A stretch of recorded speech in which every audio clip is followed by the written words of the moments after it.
Hey Groovy Tubers, welcome back to Out of My Element.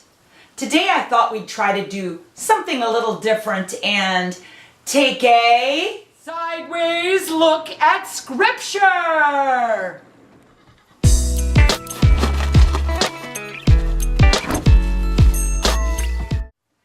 As a Christian, I believe that the Bible contains words of life and truth from God Himself that help us to know what He's like and how He wants us to live. And so I read it quite often. However, sometimes there are just some strange stuff in there, y'all. Things that make you go, For instance, in the book of Acts, which is the history of the early church, we read a story about the Apostle Paul. Now, he's ticked off everybody in the religious establishment among the Jews, partly because he has said that God actually loves the Gentiles too. And frankly, the Jews would just as soon get rid of him. And so, we come to an interesting passage in chapter 23. It says this: "When it was day, the Jews made a plot, and they bound themselves by an oath, neither to eat nor drink until they had killed Paul. There were more than 40 men who made this conspiracy. They went to the chief priests and the elders and they said, 'We have strictly bound ourselves by an oath to taste no food until we have killed Paul. Now therefore you, along with the council, give notice to the tribune to bring him down to you,'" as though you were going to determine his cause more exactly. "And we're ready to kill him before he gets even near you."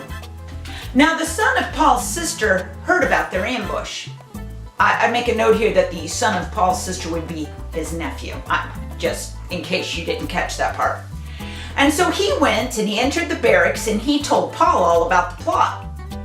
Paul called one of the centurions who were guarding him there and said, "Take this young man to the tribune, because he has something to tell him." So he took him and he brought him to the tribune and he said, "Paul the prisoner called me and asked me to bring this young man to you. He has something he needs to tell you." The tribune took him by the hand and going inside asked him privately, "So, what is it you have to tell me?" And Paul's nephew said, "The Jews have agreed to ask you to bring Paul down to the council tomorrow, just like they were going to inquire somewhat more closely about him. But do not be persuaded by them, for more than 40 of their men are lying in ambush for Paul, and they bound themselves by an oath to neither eat nor drink until they've killed him. And now they're ready and waiting for your consent to this plan."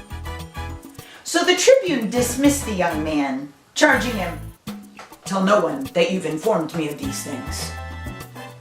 Then he called 2 of the centurions and said, "Get ready 200 soldiers and 70 horsemen with 200 spearmen to go as far as Caesarea at the 3rd hour of the night.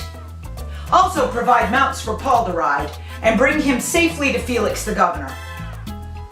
Now at this point, of course, the tribune writes a letter to Felix the governor just explaining the whole story to him so that he'd know why he was sending him away to save his life. And then we find out that the soldiers, according to their instructions, took Paul and brought him by night to Antipatris. Good. So Paul gets saved. That's great. What I want to know is what happened to the 40 men. Did they all die of starvation?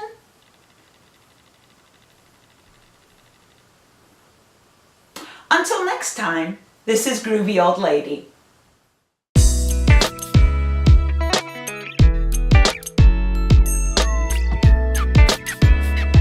Make sure you tune in next week for our very first Groovy Old Lady music video.